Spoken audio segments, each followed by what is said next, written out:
proud sponsors of the Sustainable Media Center, and it's a very important project. And I'm turning it over to my friend and partner, Steve Rosenbaum, to talk about today's event.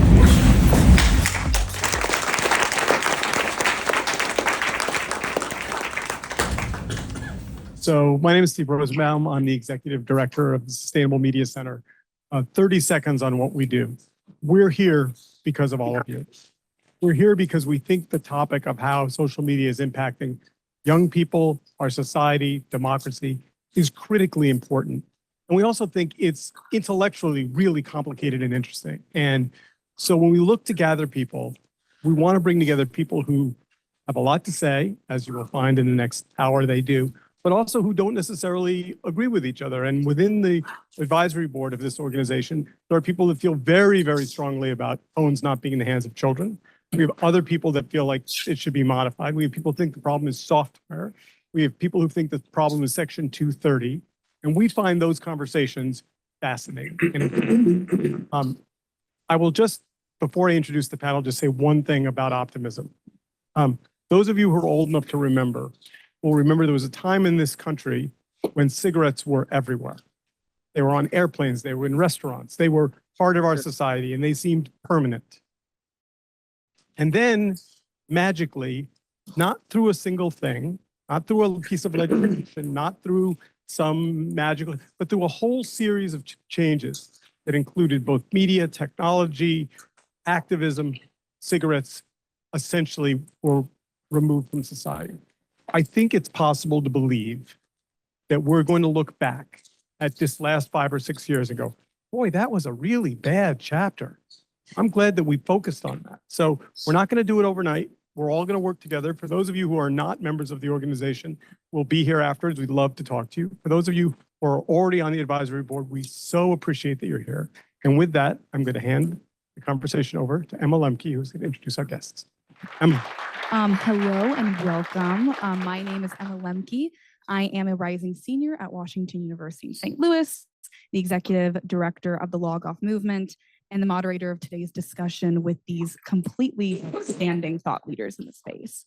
But unlike these two scholars, I am a member of a different generation. I am a member of Generation Z, the first generation to grow up with 21st century technology, the ones to go to Mars. Growing up online meant constantly looking at my phone, being fed pro-anorexic and dieting content, and feeling a complete sense of hopelessness as I scrolled for 5 to 6 hours every single day. And that was getting my social media accounts at the age of 12, against the advice of you, Jonathan. But really that negative experience alongside the complete vacancy of youth voices in the space propelled me to start the Log Off movement, a youth movement that is dedicated to helping teens, kids, and young adults build better relationships with technology and open up the space to have conversations with young people, the experts in the space, discussing social media's impact on their mental health. So I am incredibly honored to be a representative of that anxious generation today in this conversation. And to kind of unpack that title a bit more with the author himself and other scholars who are putting a name to the phenomenon that we have felt so deeply as a generation. So I wanted to start off the conversation by thanking Jonathan and Scott for being here. We really appreciate your insights and are incredibly excited to start the conversation. So to kind of jump in, Jonathan, we turn to you, the author of this phenomenal book. But for those who might not have had the incredible opportunity to read the novel, can you give us a brief synopsis and tell us about the why that drove its creation? Sure. Well, thank you so much, Emma. It's a real pleasure to be here. Thanks to Mince for this beautiful space. Scott, you can't see it, but the view is spectacular. Thanks also for bringing me together with Scott, my buddy at NYU Stern. So it's always fun to talk to him and always fun to listen to him. And it's a pleasure to meet you. We've been on some Zoom calls and we've had some contact. And we just published, I run a Substack, afterbabble.com. I hope you all subscribe to it. There's no paywall, but we just ran some, actually you mentioned it, but not quoted in this one. Anyway, so what's the book about? So the book is about something happened to American kids between 2010 and 2015. I first noticed this because the students coming onto campus in 2014 were just really different from those who were there in 2012. At the time, we thought they were all millennials. Only a couple years later did we get the information that no, actually, there's been a generational shift. People born in 1996 and later are really different from those born before. There's never been anything this sharp. And the students coming onto campus were set much more to defend mode. They saw threats everywhere. They had much higher rates of anxiety and depression. They flooded mental health centers all across the country. This was not just elite schools. It was military. It was everywhere. And it was like something descended from the heavens and just infected people born after 1995, it seemed. And so that was what my last book was about, The Coddling the American Mind. And it goes into all different reasons why the universities have melted down and why they continue to melt down today. So that was sort of my task. And then I got a book contract to write the book I really wanted to write, which is on what's happening to democracy and how social media might be incompatible with a liberal democracy. And I started writing the first chapter, and I thought, oh, well, I've got this side project on teen mental health. Let me start by talking about what happened to Gen Z when they moved their social life onto social media. They instantly became mentally ill. I mean, at much higher levels than, not everybody, obviously, but generation to generation, a big difference. And then I'd go on and write about what social media is doing to democracy for the rest of the book. But once I laid out the story with the graphs, and my lead researcher, Zach Roush, was bringing in data from all over the world. We were trying to see, is it just America? We knew it was America and Britain. That much we knew already. But once we saw, no, actually, it's all the English-speaking countries, same things happening at the same time. It's the Nordic countries. And as we get data in from the rest of Europe, it's most of Europe, maybe not Eastern Europe as much for the mental health, but what we're seeing is a gigantic global decline, not just in mental health, but also in education, in learning. And so if test scores are going down around the world since 2012, if mental health is plummeting since 2012, what we're actually facing, I believe, is the largest destruction of human capital in human history, with the exception of World War I and World War II. We've never had a global destruction of human value as much as has been imposed on Gen Z by denying them childhood and giving them screens instead. So now, to answer your question very succinctly after that long intro, the book is about the Great Rewiring of childhood. In 2010, kids still had a recognizably human childhood. They had flip phones, which they would use as a tool to meet up with each other and do things face to face. In 2010, that still happened. By 2015, that was over. By 2015, if you're on 5 hours a day and you have school and you have piano lessons or whatever, there's no time to see your friends. It's all through the screen. So the Great Rewiring of childhood, we have overprotected our children in the real world, which was a tragic mistake we made in the 80s and 90s, denying them free play, and we have underprotected them online, where they're seeing horrible, horrible things. Someone just told me about I forgot the name of the video. It's a Mexican drug cartel torturing and murdering someone. It's a real video that a lot of kids have. Emma saw it. And so we've overprotected our kids in the real world, and we've vastly underprotected them online. That's what the book is about, including how we get out of it, with collective action. And Jonathan, I know that you have been engaged in this research to write the book, but with all ventures come new discoveries. So can you tell us a little bit more about, as you were researching, as you were writing the book, what did you discover? What new discoveries did you make and did you find? So, the main one was just to see how vast it is, that it really is. We don't know about the development, but to see that it's global. When we saw all the lines lining up, that something, you look at so many countries, everything seems okay until around 2012, 2013, and then all of a sudden everything goes up. So one was the global scope of it. The other surprise was the boys' story, because when I started writing the book, I started really doing this research in 2019, focusing on social media. And there's a very narrow group of studies that are just looking at correlation of time on social media with mental health outcomes. So if you just look at that, then you do find a clear signal that is bad for girls, but you don't see such a clear signal for boys. So I didn't actually know what the boys' story was. And then even when I got the contract for the book, the first book, the democracy book, I split in two. I said, I've got to really just write a book just on teen mental health. Even when I started that, I didn't know what the boys' story was, but Zach and I figured it out together, drawing on this wonderful book. If you're interested in boys' development, boys' mental health, please get the book Of Boys and Men by Richard Reeves. It's a really wonderful book about how boys have been withdrawing from the real world since the 1970s. They are putting less effort into school, into work, dating, fatherhood. The online world is just so amazing. Like, why bother? Why bother, going out and finding friends when online gaming, you go home alone, put on your headphones.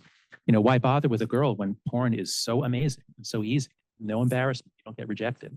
So boys are withdrawing from the real world. That was another surprise to just see. Again, once again, it's like you pull back a curtain, you see this vast domain of wreckage. So there've been and there's just constant surprises about how fast this is turning and how deeply it's going into your lives that I have no clue about. Like just before in the green room, I just learned that members of Emma's generation, they take their phones with them into the shower. They're on their phones while they are showering. Now that they're waterproof, of course, because you never can be separated from your phone. Yeah, sadly, that is a truth within my generation and within my friend group.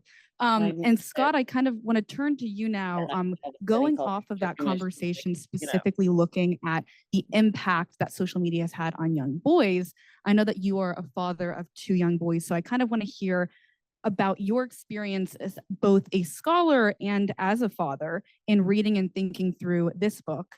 And I want to know kind of what was your opinion on the topic before reading, and did anything change for you after? Look, I've been following Jonathan's work pretty closely for a while, and I felt like this was sort of a distillation and sort of a crowning, he kind of pulled it all together. If you've been following Jonathan's research, he's been talking about this stuff for a while. And just as a bystander, it's exciting. I think, and this isn't just because I'm fond of Jonathan, but I think Jonathan's the most influential scholar in the world at this moment. I think countries are banning devices because of his work. But anyway, look, as the father of, I'll go on a micro level and a macro level. So on a micro level today, literally this afternoon, we had a conversation with my 13-year-old son. My son is polite, well-mannered, a real gentleman in the real world. And we found some stuff on his phone in Snap that is just not acceptable. And what stuck in my mind and what I said to his mother was, we overprotect him offline, or we do a great job with him offline. Yeah, we might I'd like to think we don't overprotect him. I read Jonathan's last book, and we about the coddling, and he goes to school on the tube by himself and comes home without the tube, and occasionally calls and says, I'm lost, and we're like, figure it out. I'm trying to make sure. My parents were worried I was going to get into too much trouble. I'm worried my kids aren't going to get into enough trouble, so I try to help them find some trouble. But some of the stuff I saw online, some of the back and forth between these kids was so just bottom line shocking. And there's such a lack of supervision. And also this thing that Jonathan's talking about, that unless there's a collective action problem, our initial inclination was to take him off of Snap. But the problem is, at night, there's some wonderful things about Snap. He communicates with his friends back at home in Florida. And unless they're all off of it and find another way to communicate, we're not going to be able to do this, because one of the most shocking things about Jonathan's research was that it actually is worse. If everyone is on it but that one person, the isolation effect is even worse. So we're in this sort of collective suicide pact with our kids. And then on a macro level, what I've been thinking a lot today about, or recently about AI, is that Reddit its stock just popped 12% because it announced that it was doing its second deal to have its data crawled for an LLM. These LLMs are voracious, insatiable data monsters trying to inform their LLM such they can answer any question in the voice of anyone or anything. And it just struck me that I don't know if anyone saw, my heart was broken when I saw these 2 representatives in what should be one of the most esteemed deliberative bodies in the world, 2 female congresspeople insulting each other's looks. And I thought to myself, would this have happened pre-social? And that is, we've normalized a level of vile antagonistic behavior that it just went crazy on social and digital. And to think that if you have 2 women who've been elected as representatives of Congress insulting each other's looks in this way, I just don't think that's what happened in digital. I think digital has normalized this type of antagonistic behavior where our discourse has become so incredibly coarse.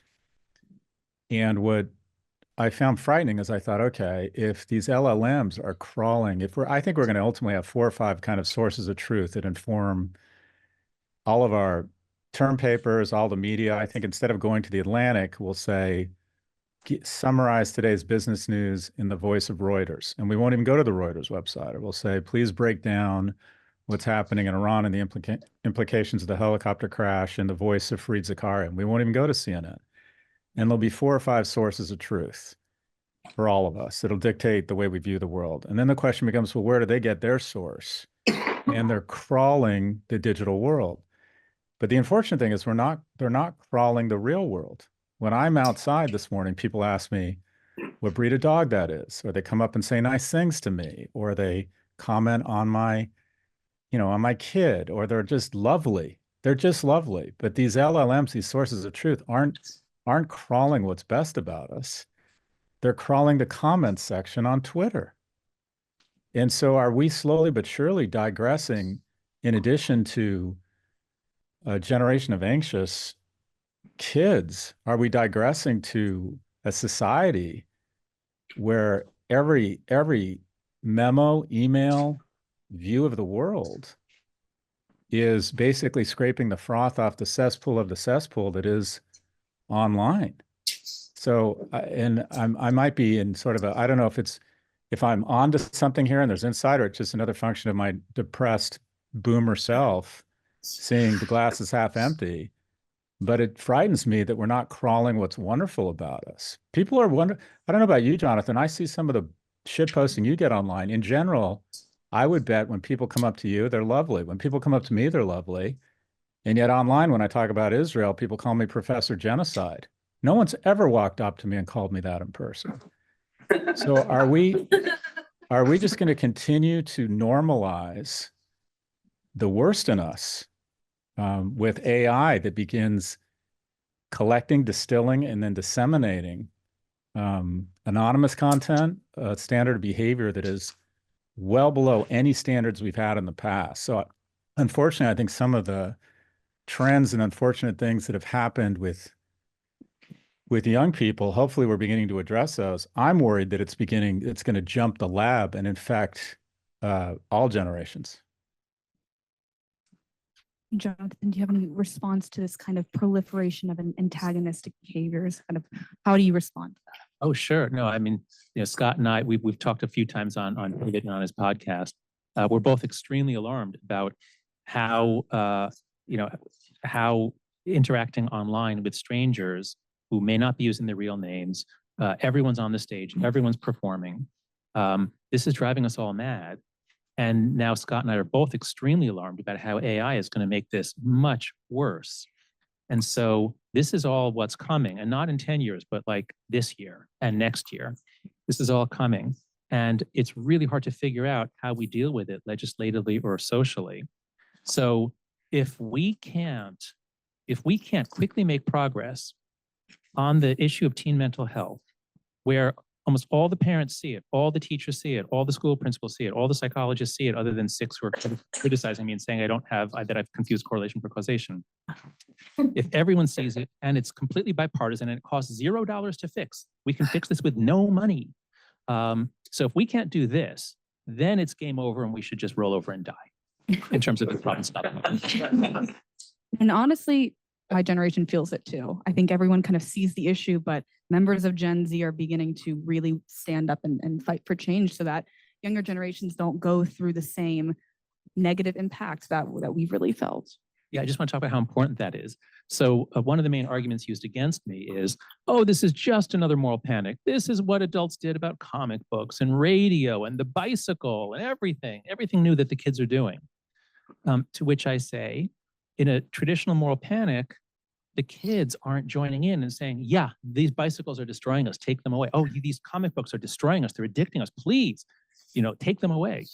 But what we're seeing now, I just this morning I had a conversation. I was interviewed by a German newspaper, and they told me that there was a report on German TV. They interviewed a bunch of 10-year-olds, and the 10-year-olds were all saying, oh, I want a phone, I want Snapchat, I want TikTok, I want.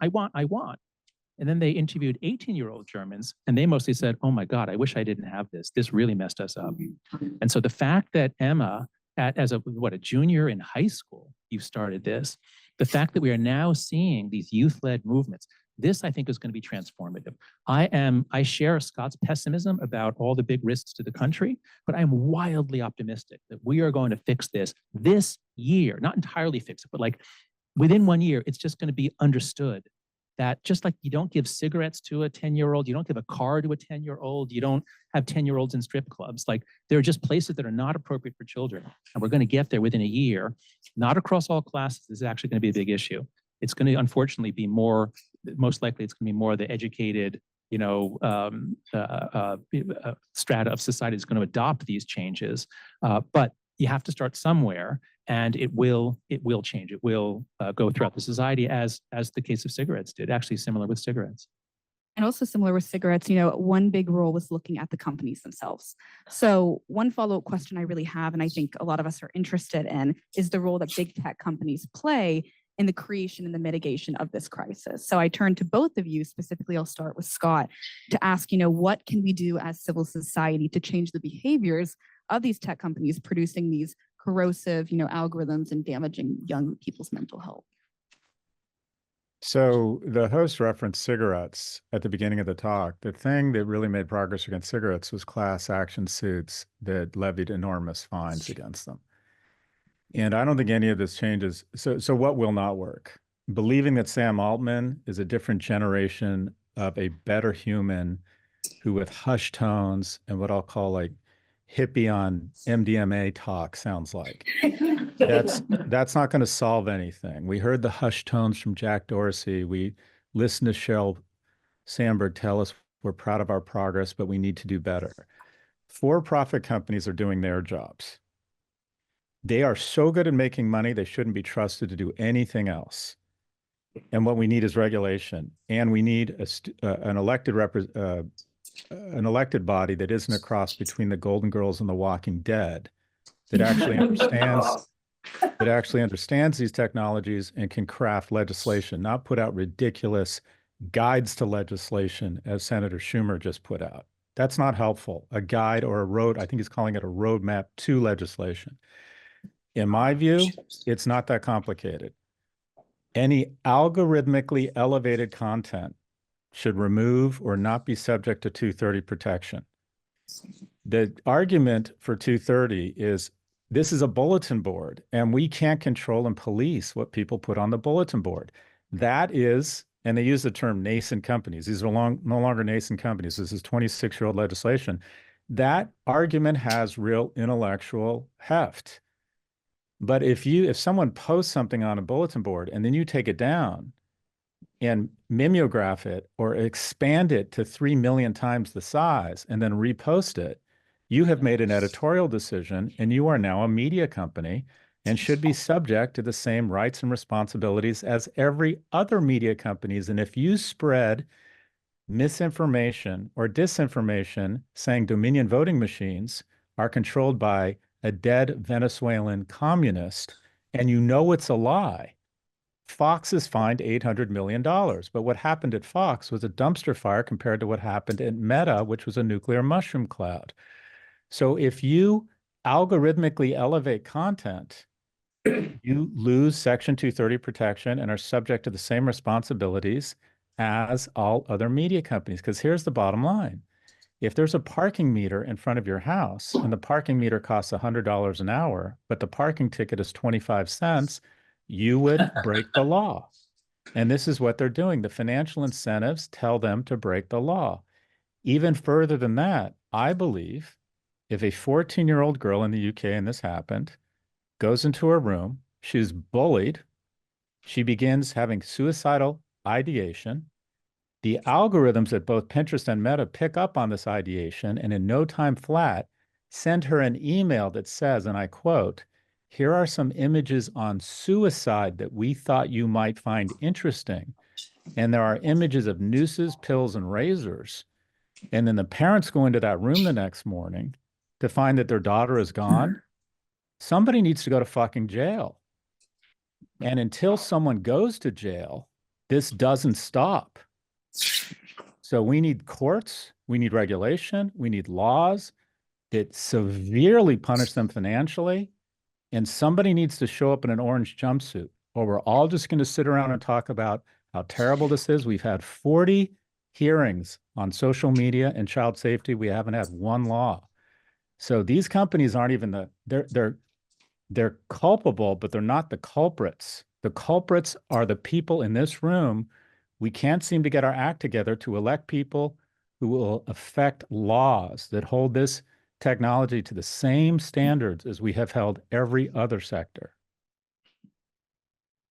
Just to add a note, I guess that's my job. Scott says the provocative, colorful stuff, and then I just kind of come in with some calmer, but just the absurdity. So our situation is this: a couple of giant companies basically control our children's social lives. They've invited them in. They're hosting childhood and adolescence now. These companies, by grant of Congress, have been given a couple of things. One, you don't need to check anyone's age. Just as long as they say they're 13, they can go anywhere. So one, you don't need to check their age. Two, you're not liable for anything you show to them. No one can sue you. Let's give them complete protection. So this is, and three, these are the most powerful companies in the world. So the idea that the most powerful companies in the world host our children's childhood and have no liability, no responsibility is completely insane. And so I really want to emphasize Scott's point about the two laws, Section 230 of the Communications Decency Act and COPPA in the 90s that created this problem for the world. One slightly more optimistic note, though, the American Congress is incredibly dysfunctional, and while they might actually pass COSA this year, that's the one piece of legislation that might pass. COSA would do a variety of good things to, if you're going to spend 9 hours a day online, at least it'll be a less toxic 9 hours a day. Now, COSA does really good stuff. It's modeled in part after the British age-appropriate design code. But the real game changer is going to be when we get age gating and minimum ages of 16. That's going to, because in my book, I really emphasize puberty, especially early puberty. The idea that when you're going through early puberty, the most sensitive period of brain rewiring, the period when all cultures around the world used to have rites of passage because the adults have to guide you in that transition from child to adult. And now we say, not only are we not going to guide you because we're busy and we don't care, but we're going to let you be on TikTok or Instagram 5, 7, 10 hours a day, where random weirdos selected by algorithm for the extremity of their emotions are going to guide you into adulthood. So this is just crazy what we have done. But one optimistic note is that even if the US can't do it legislatively, if Britain does it, and they're doing it, Britain's two great pieces of legislation are being rolled out, they're being enacted. So if the UK does this right, and then if the EU and Australia follow suit, now the companies, they really don't want different platforms for the whole world. And those other places, they're going to force them to do some age verification and some parental consent. So I am actually optimistic that it will change. One thing that we can do in America to help things in America is if parents, right now it's totally bipartisan. So if parents are up in arms about this, if parents make it clear, we hate what's going on, we want you to do something. It's going to take a couple of years, but ultimately this is a democracy. Not that the people matter more than the powerful companies necessarily, but putting pressure on legislators, and especially since almost all legislators seem to be married people in their 40s and 50s who have kids. Like that's like the sweet spot for being a legislator around the world. It's not 20-year-olds. It's not 70-year-olds. Oh, wait a second. Actually, it is 70. So they actually do care. They really do see it themselves. So I actually am hopeful that while things look terrible in America right now legislatively, I think things will change in part because of what's going on overseas. Absolutely. And to Scott's point, I was one of the individuals that testified in front of the Senate Judiciary Committee. And, I will say I was disheartened that more action has not been taken since young people have repeatedly stood up, told their stories and expected change. So we really are looking for all stakeholders in this conversation to, mobilize and, like you said, to work collectively to solve this issue as rapidly as possible, because the next generation is going to come and this is going to happen exactly again, but with worse content. And this is not something that you can ask any member of Gen Z that you would ever want to experience growing up without boredom, with a phone in hand and access to as much harmful content as you can imagine. So I really want to pivot the conversation now towards the post-publication. So for both of you, I would love to explore the feedback that you have received from those key stakeholders, parents, young people, policymakers, and then really, how have you responded to all of these comments? So the response has been astonishing and overwhelming and wonderful.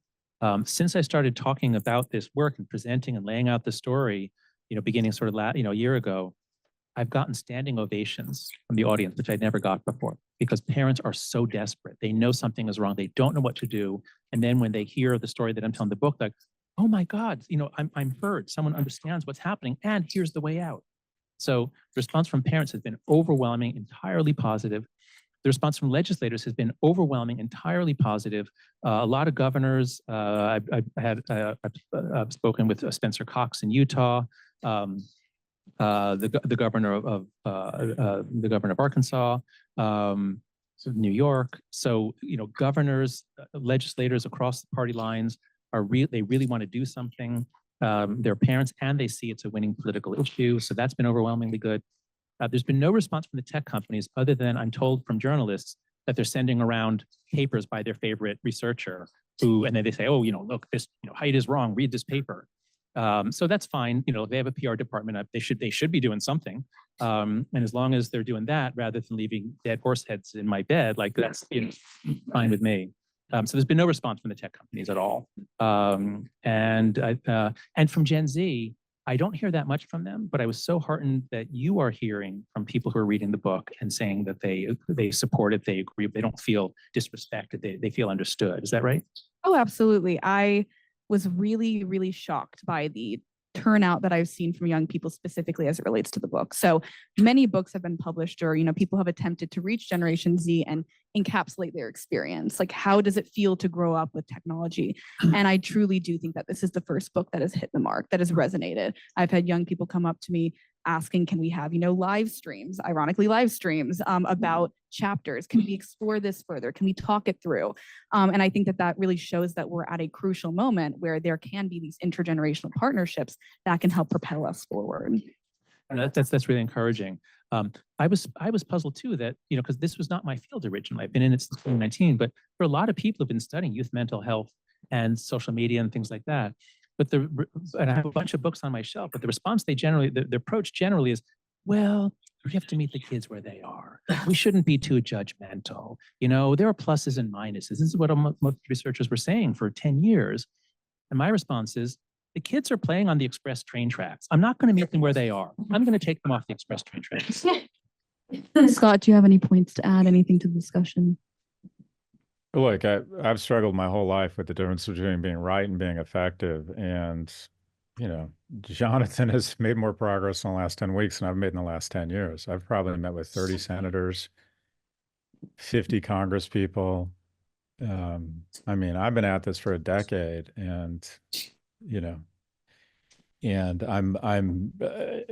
countries are banning phones in the last few weeks.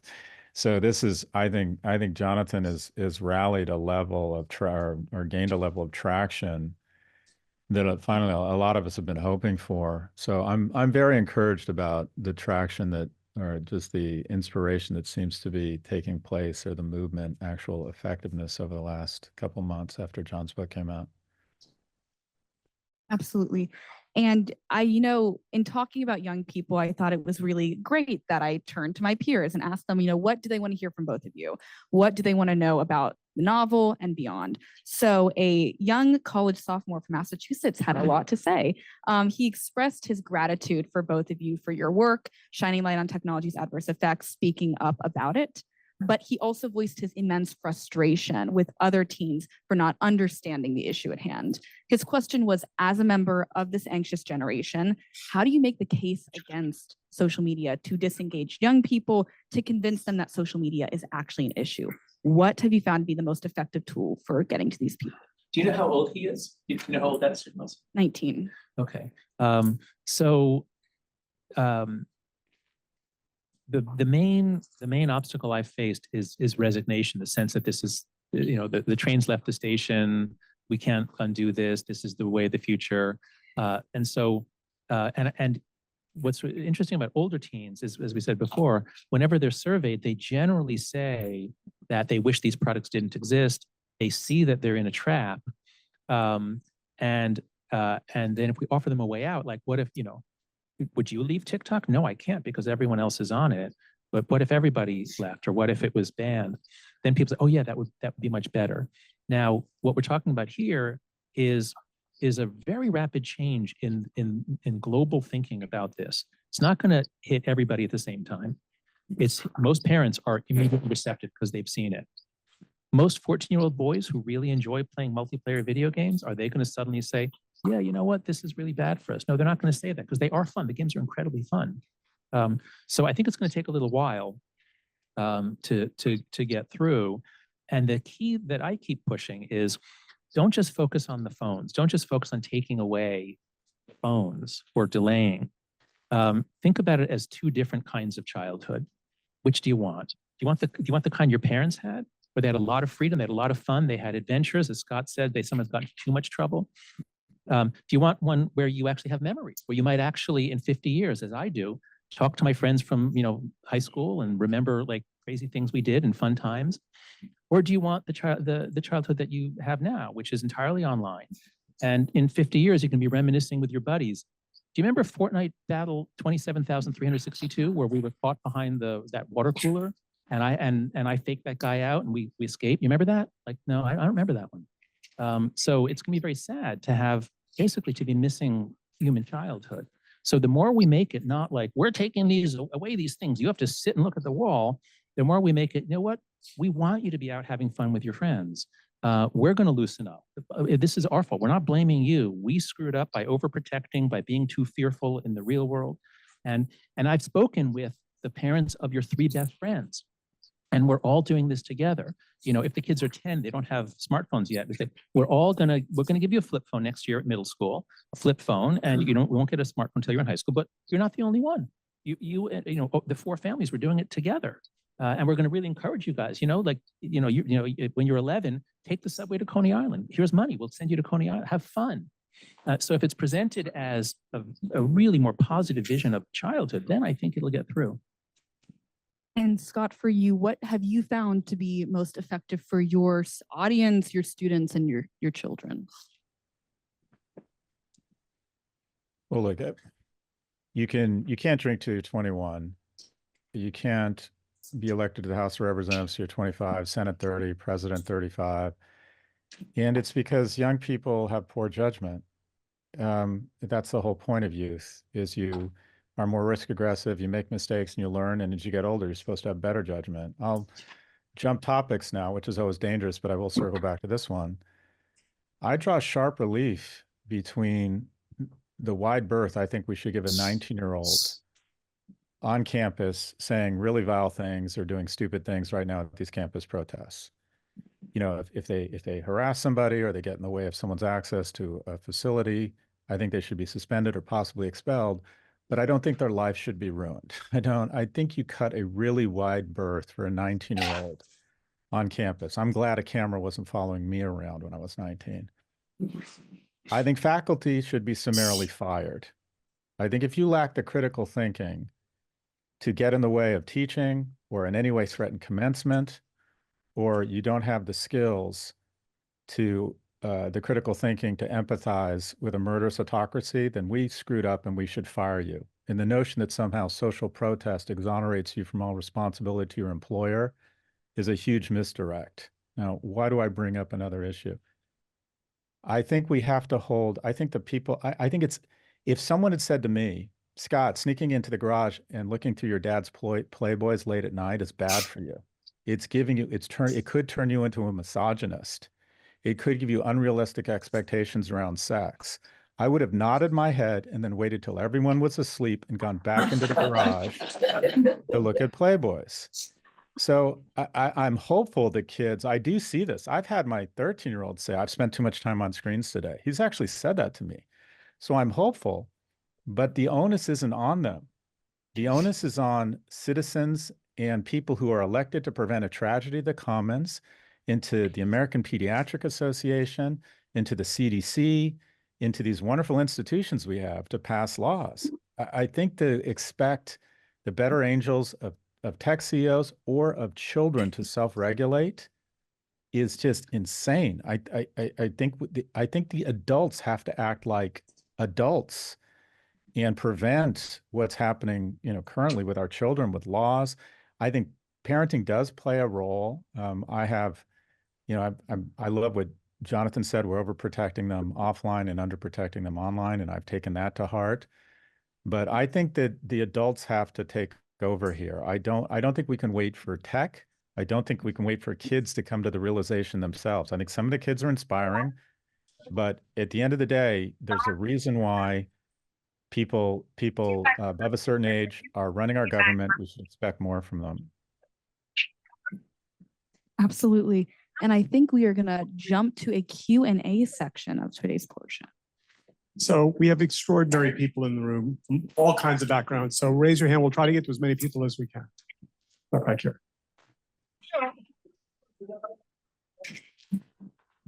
Hi, my name is Kanika Mera. I work at NBC, and I think I'm also, along with Emma, one of the few representations of the generation that we're discussing today. Me and my friends, and even like my 16-year-old brother, feel everything that we've talked about today, the malaise, the hollowness, the sense that we're not experiencing real life. On the note of the onus being on legislation and these companies, you mentioned the UK. The European Union recently passed the Digital Services Act, which bans algorithms or allows you to customize your algorithm to turn them off. It bans advertising for minors. A Harvard study found in 2022 that tech companies made $12 billion in 1 year advertising to minors. What is it about American regulation, about the ethos of this country, that is able to have us so swiftly come up with a bill to ban TikTok because China owns it, but for years to stand sort of oblivious and complacent to this technology that has kind of taken away the most valuable commodity this generation has, which is their attention? Scott, do you want to take that, Scott? I have an idea, but go ahead. Well, sure, it's money. I mean, in the US, we're net gainers from big tech. They build huge ecosystems, create a ton of tax revenue, drive up the prices of housing. They hoover up the students at NYU Stern. One year, I had 300 kids. I had 44 go to Amazon. We are net beneficiaries from big tech. Now, the problem is with the word net. We're net beneficiaries from pesticides and from fossil fuels, but we still have an FDA and an EPA. But what you have in Europe is you have all of the downside of big tech: depression of our teens, weaponization of elections, coarsening of our discourse, income inequality, but they have a fraction of the upside. There aren't a lot of hospital wings or university buildings named after Google billionaires in Europe. So all of the calories of big tech without a lot of the big taste has stiffened the backbone of regulators in Europe. In addition, you have more employed full-time lobbyists who work just for Amazon in Washington than you have sitting US senators. So the oil machine and the money, kind of the money politics for hire. So the thing I find most disappointing about our representatives is that private equity can donate $2 million to Kristen Sinema's campaign, and she can be the swing vote and hold up the infrastructure bill unless they restore the carried interest loophole, resulting in $12 billion in tax cuts to the wealthiest people in America. So what's so disappointing about the US is not that our elected representatives are total whores, but they're such cheap whores. And I don't think that's the same in Europe. And also the fact that they just get a fraction of the upside with all of the downside has, again, just stiffened their backbone. I won't add to that. That was great. Thanks, Andrew Richet from Civic Hall. Thank you very much for putting this together. You touched on it briefly, Jonathan, about who's going to be able to get this first. Putting aside the legislative, the parents, mostly elite educated people are going to get this first. Look at this room. This room does not represent enough people of color, people from marginalized communities, LGBT, by the way, which is another aspect of your question. So what do you think can be done in order to bring this message to single mothers that have 3 kids who, she can't take care of and watch whether they're on social media? Bring it to schools, public schools, so that teachers are aware of being able to teach students about the harms of this.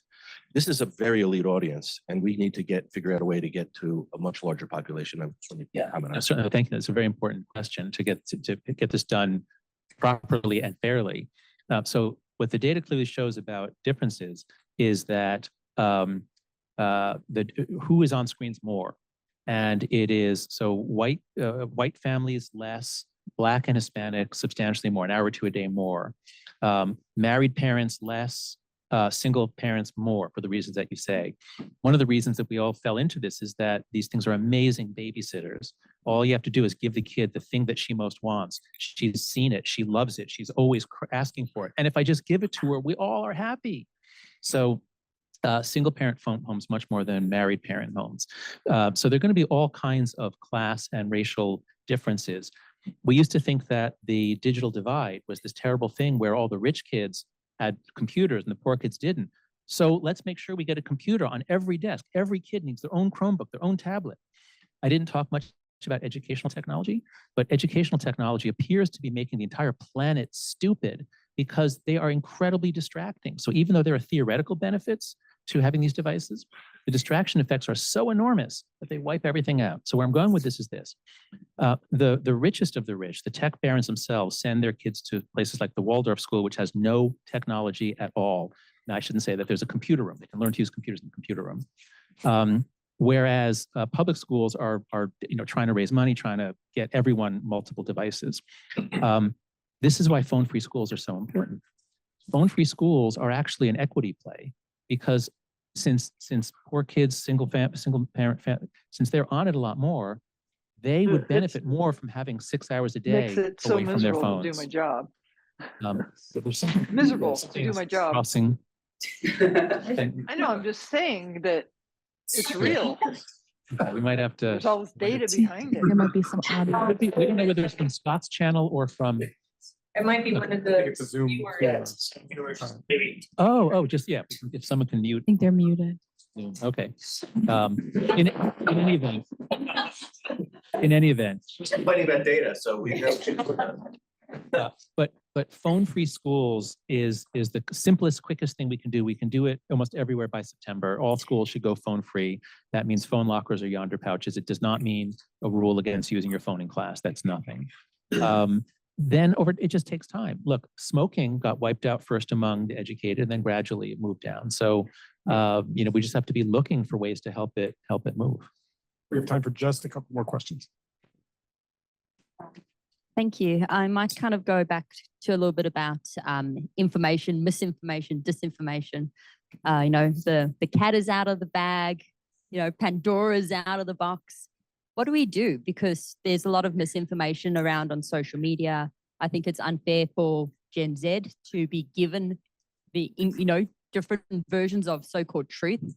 And I'm going to age everyone in this room, but when we were at school, we got information from encyclopedias, from certain news sources. It was quite standardized. So how are they meant to be able to sort through what's right, what's wrong, when the adults aren't intervening and saying this is what the true version is? I mean, it's a mess. How do we put the cat back in the box and Pandora back in the bag? I don't think that we'll ever be able to. The title of my next book is Life After Babel, Adapting to a World We May Never Again Share. I don't think we will ever again have general fact, general truth, general consensus, but there's some things we can do to make it more livable. So having,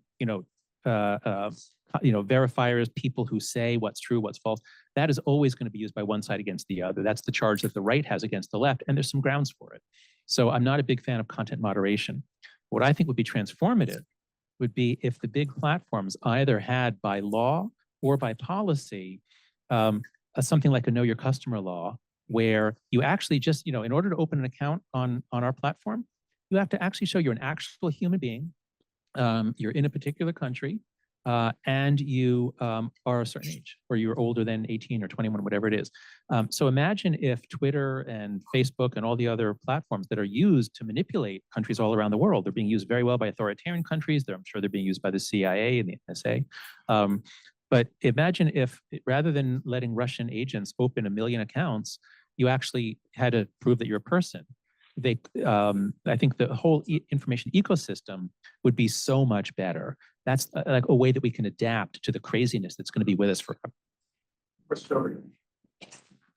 So I appreciate there's a need to address this legislatively and socially, but there's also the zeitgeist.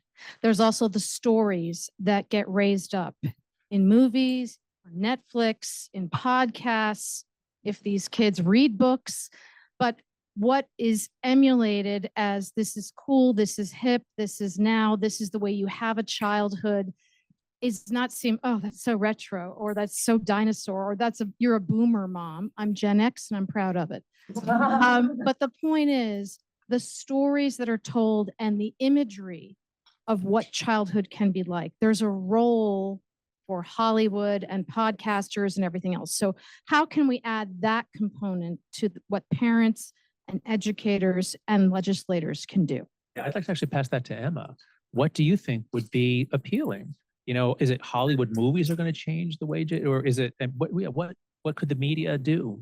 I do think that it has to kind of diffuse amongst media sources. I think that the narrative does have to shift from one that isn't judgmental to one that is very open. And largely, I think it's going to be a product of intergenerational partnerships, because right now what we have is we have a ton of youth organizations that are trying to mobilize, that are trying to get work done to change this narrative. And then we have a ton of other organizations that are separate, wonderful work like your book and other agents of change who are attempting to change the narrative. We need to merge the two, because with both comes immense power, but together you've got that collective action. Specifically, what you get from that is you get the expertise from the generation that's been harmed. You get those stories, you get the narratives, you are able to see what has happened to a generation. When married then with the expertise of, you know, scholars and other organizations, you have the power of those resources and that wisdom. So I think it's going to take immense work, intergenerational partnerships, and then the, you know, communal crafting of narratives to see the change. I'd love to see what's, I mean, Scott, you know, is on about, knows so much about media. Scott, do you have any thoughts to add to that? Again, to wait on the better angels of media to put out aspirational content, I just wouldn't hold your breath. They're gonna go where the money is. But just on the subject of AI and what we'd like to see, I think some sort of executive action or even just shaming the platforms to at least watermark for 60 days before the election content that's been AI edited, such that people at least saw a watermark. Because I've been working with the Department of Homeland Security, and they asked me to outline what I saw as the biggest threats. And I said, well, in the short term, you're going to see what I'd call a lot of shallow, what I'm referring to as shallow fakes. And they'll be imperceptible. It'll be videos of President Biden and Vice President Harris that makes them look not 81, but 84, makes her seem a little bit more awkward. And the edits will be so minute, you won't even notice them. So a series of shallow fakes and a series of deep fakes 48 hours before the election that show shooting at poll places that are swing districts to suppress the turnout. And then the long term, and John referenced this, I think the biggest danger of AI that people aren't talking about is that, and I'll suggest a solution, we are raising a generation of young people, and the deepest resource companies in the world are taking advantage of the fact we have Paleolithic instincts, medieval institutions, and godlike technology to convince a generation of young people, especially men, that they can have a reasonable, low-cost, low-risk, low-entry form of life behind a screen with an algorithm. And I think the biggest threat facing young people, especially men, is loneliness. And what I would like to see in junior high and high school is, for lack of a better term, a class on adulting that specifically says the female brain is very susceptible to social capital, and that these are the risks you face. And these technologies are not your friend, and they're tapping into this risk because they see weakness in instinct and weakness in legislative oversight, and they see money because you set trends, you spend a lot of money on high margin products, so they're going after your esteem. And also to say to young men, your brain is more risk aggressive. So again, see above poor instincts and a lack of legislative oversight, you are going to be hit 100 times a day with notifications from people you trust, including Charles Barkley and Kevin Hart, telling you that you have insight into the Kansas City Chiefs game and should spend your money and gamble and wager and get that DOPA hit, which you are more aggressive or you're more susceptible to. But a series of AI watermarking legislation to at least identify shallow and deep fakes, and also this requires, to a certain extent, us to become a little bit more honest that the female and the male brain may be different in most cases, which seems to trigger a lot of people, and in my opinion, has inhibited a productive conversation the young men are more risk aggressive and more vulnerable. 85% of gambling addicts are men. It's got the highest suicide rate of any addiction. Jonathan has seen, and Jonathan, correct me if I'm wrong, because I don't know what words in your mouth, he has seen a distinct difference in the levels of depression from social media amongst girls versus boys. So if we're going to have a serious conversation, we need to acknowledge that identifying specific genders and having empathy for one group around certain issues is not a hate crime. And we can't even get there because people find that offensive. So a certain amount of pragmatic reality around the difference in the genders, algorithmically AI watermarked content. And I'd like to see a series of classes on financial literacy and just basic adulting that says, warning, you are susceptible to some of these people coming after you. They do not have your best interests at heart. We have time for one more question. Yeah, I mean, I plus one what Scott Galloway said, and I want to point back to a study. I can't remember the details, but this was about healthy food as opposed to healthy social media. And the basic learning was, yes, the girls wanted to look better and sort of be nice and aspirational. The thing that worked with the boys was don't let the man make you eat bad food so that they can get rich off you. And it was trying to give the boys in particular a sense of agency.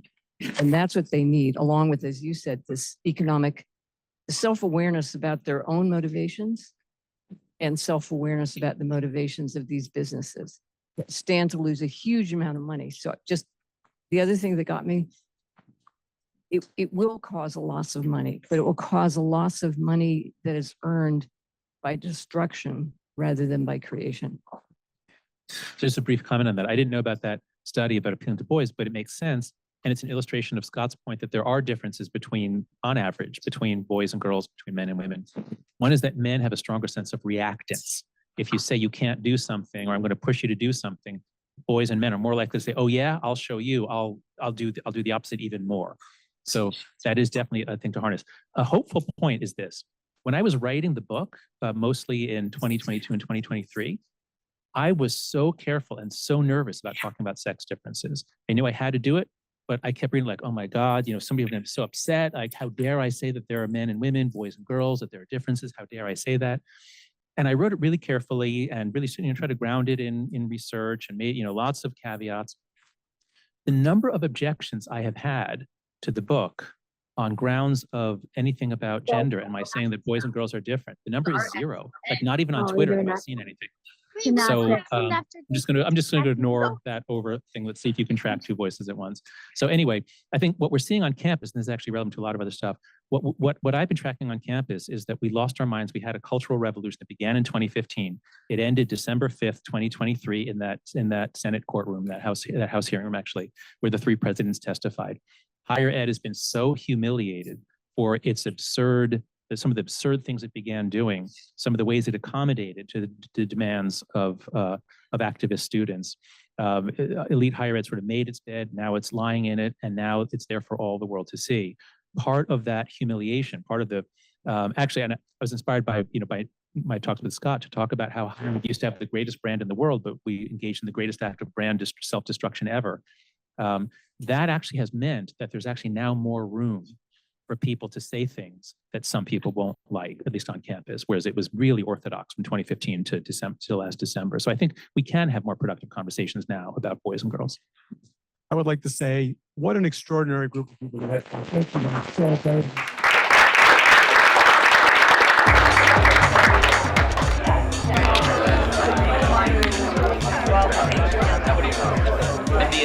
so much.